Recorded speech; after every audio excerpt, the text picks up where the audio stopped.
What's up? Alright, so today, two-part video. Vietnam has opened up again. It's kind of a soft reopen, but it's pretty much totally open again. I think the only city still in lockdown is Da Nang, and then we have complete flight updates and travel updates. So it's a pretty interesting video. I highly recommend you watch it all the way through. I'm going to unpack a lot of information pretty quickly. So first, let's get into it.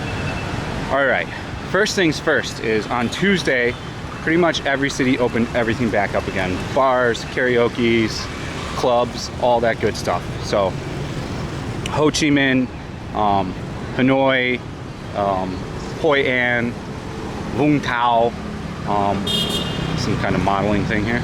All are open again. Social distancing still, of course, they're trying to do, but as far as like everything being open again, it's open. So like all the tourist stuff is open again. You'll see me and Win traveling again on weekends, probably coming up in a week or two. We'll start to do weekend islands and such like this. Vung Tao's open again, but they kept the beach closed, which is probably a smart idea, even though the virus dies like instantaneously in the sun. But you know, they're taking their precautions. So it's very good news that pretty much everything has opened up again. I mean, every city's open but Da Nang. And Da Nang kind of has their situation under control. I think we've had one communal transfer in 5 or 6 days. So it seems like they've gotten a handle on it all again, which is really good. Everything seems to really be under control again. So good job on Vietnam, as they did with the first wave. You know, we're beating back this second wave. As you can see, everybody's pretty much still got their mask on. You know, some people don't, some do. I'm not by anybody right now, so why do I need to have a mask on? But yeah, I thought this was very interesting. It's very good. You know, it's going to allow me to go shoot the vlogs I've been trying to shoot. I've been trying to make the best out of the content, you know, here in Ho Chi Minh, and I think it's been going pretty good. You know, lots of haters. So when you got lots of haters, that means you're doing something right. So haters, keep on hating, keep on coming. Doesn't hurt my feelings in any kind of way. And I'm never going to shave my sideburns, so. I think it's so funny people like to comment on how a YouTuber's facial hair looks. Very odd to me. I've never gone on a YouTuber's thing and been like, oh dude, you need to cut your hair or wear something else. I mean, me and Winston have had the same facial hairstyle, it seems like our whole lives. I've had my chops since I've been 13 years old. So they're just a part of who I am. I enjoy them, they look good. Okay, on to the next thing, flights. This is a very interesting thing here. So, let me bust out my phone because I don't want to say any of the wrong information and get yelled at by the YouTube police, aka haters. Let me open this up here. So they have a detailed plan of resumption for 6 Asian countries. There's many caveats to this, so let me say Guangzhou in China, Tokyo, Seoul, Taipei, Laos, and Cambodia.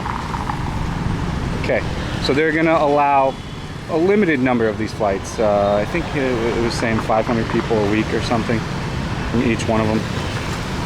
Some of them are 2 times a week. No layovers, no transit flights though. So the big caveat with this is that you have to be in that country for 30 days. So what does that mean?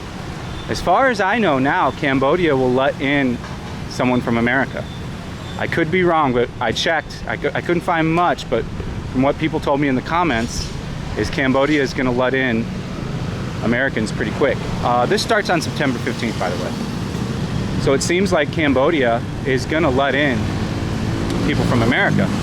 So if you really need to get here, like if you have a wife or a family, or you know, you want to get back here for a long term, like a year or two, it might be worth your time to get on one of these flights to Cambodia, stay in Cambodia for 30 days. I don't know what Cambodia's quarantine situation's like. Maybe I'll look it up and post the article in the description. I actually probably will do that and get you solid information on Cambodia's policy. I imagine Thailand will be on one of those as well soon. These are just the first 6 they're going with. I don't know what Taipei's decision is on letting Americans in. I know Seoul and Korea and China do not allow anyone from America in right now.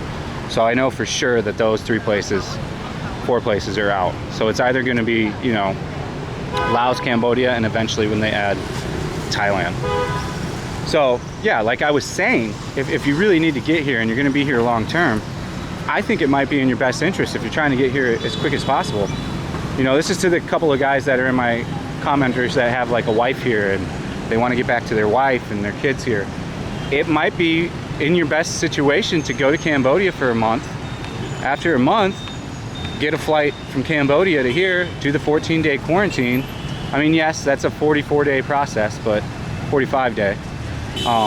But it gets you an avenue here. And maybe you haven't been to Cambodia, and it can be a good time to go see Cambodia and experience things in Cambodia or Laos. So you kind of mildly have an option now. I couldn't find anything about it that where it said no tourists or anything. So it sounds like if you're a citizen of any of those countries that you can get here on one of those flights. But granted, you're gonna have to do a 14-day quarantine that you pay for.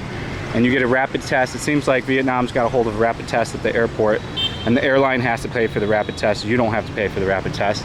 But I'm gonna assume the airport is gonna pass that buck to you in the flight, and the cost of the flight. So I imagine it's gonna be an expensive and lengthy procedure if you wanted to get here. But it sounds like you have an avenue of getting here without an expert visa now. I have to really double check these facts, but that's out as I read it, which I think is very cool. It gives a lot of you guys an option that really wanted to get here badly. I know there's 5 or 6 of you in the comments that are in that scenario where you just want to get here, or any of you guys that just want to come live here permanently. That might be the situation that you're going to have to go through. And I imagine the more and more that COVID is under handle here, they're going to open up to more countries that also have COVID under control. I found it very odd that Thailand wasn't on the list, seeing as Thailand hasn't had like an outbreak in like, what, 100 days, 105 days? I mean, I have my speculations on that, but who knows? We'll really have to see how that like plays out in the long run.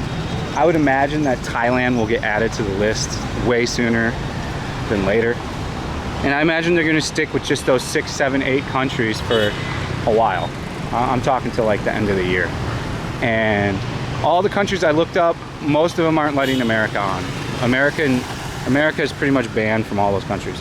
I haven't looked up Taipei and I haven't looked up Cambodia, so I can't speak on my knowledge of that. But I just find it very cool that we're finally back open. I can go travel again. I don't have to worry about things inside of Vietnam anyways. And that there's options for people from, you know, those Asian countries I listed out to come here, whether it be for business. I'm gonna assume that it's still kind of expert in business visa. I didn't see them not exclude tourism on the 3 or 4 articles I read from 3 or 4 different news outlets. So I'm just trying to give you guys the real information.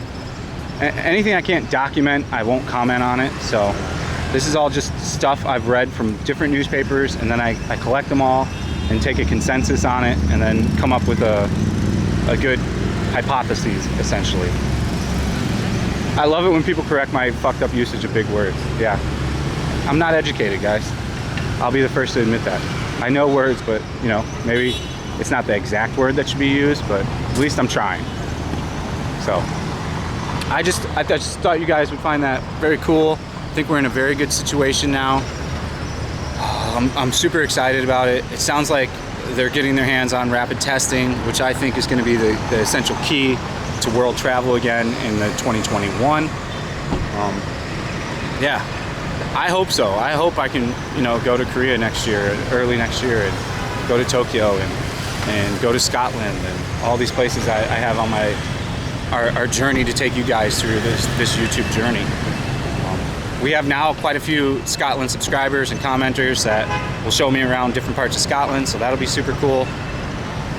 So let's just hope that this stays how it's gonna go, and that this is the future of the second wave has been handled and there won't be a third wave, and that these countries are gonna let people in, and you've kind of got a route here maybe through Cambodia into Vietnam after you're in Cambodia for 30 days. So yeah, just to go over that again, to reaffirm.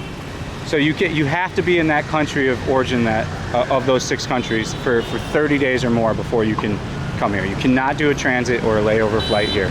They will not let you in. All right, guys, I hope you found this information useful. I hope you have a good day, good morning, good afternoon. If you're only gonna watch this video one time and never watch another video of mine, have a good year, good month, good lifetime. I'll see you guys on the next one. Peace out.